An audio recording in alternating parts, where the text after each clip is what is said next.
বন্ধুরা, আল্লাহ তাআলা আয়াতুল্লাহ খামেনির দোয়াকে কবুল করে নিয়েছেন। যে দোয়া তিনি কাঁদতে কাঁদতে করেছিলেন, হে আমার মাওলা, আমাকে শাহাদাতের মৃত্যু দান করুন, ইসলামের পথে জিহাদের মতো সৌভাগ্য দান করুন। وألحقنا بهم وارزقنا الشهادة في سبيلك يا مولاي.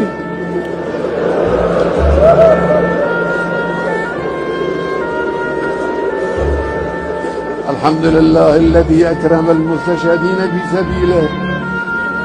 الحمد لله الذي رزقنا الشهادة في سبيله.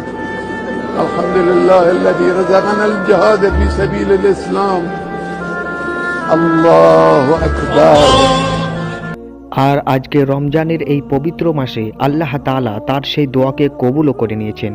বন্ধুরা, দেখুন না, ইরানে হাজার হাজার লাখ লাখ মানুষ রাস্তায় নেমে এসেছে এবং তাদের নেতার জন্য কতটা কান্নাকাটি করছে।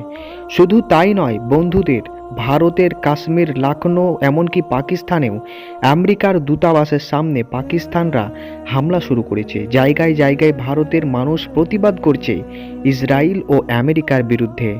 পুরো মুসলিম কান্ট্রিগুলোতে শোকের ছায়া নেমে এসেছে। এই দৃশ্য যেন দেখার মতো নয়। সকলেই সমর্থন করছে আয়াতুল্লাহ আল খামেনিকে। তিনার মতন সাহস কেউ দেখাতে পারেনি। তিনি এমন সাহস দেখিয়েছিলেন যে এমন এমন জায়গায় যখন মুসলিমদের উপর বিভিন্ন জায়গায় অত্যাচার করা হচ্ছিল, তখন সকল দেশ চুপ ছিল, কিন্তু তিনি একমাত্র সব জায়গাতে মুখ খুলেছিলেন।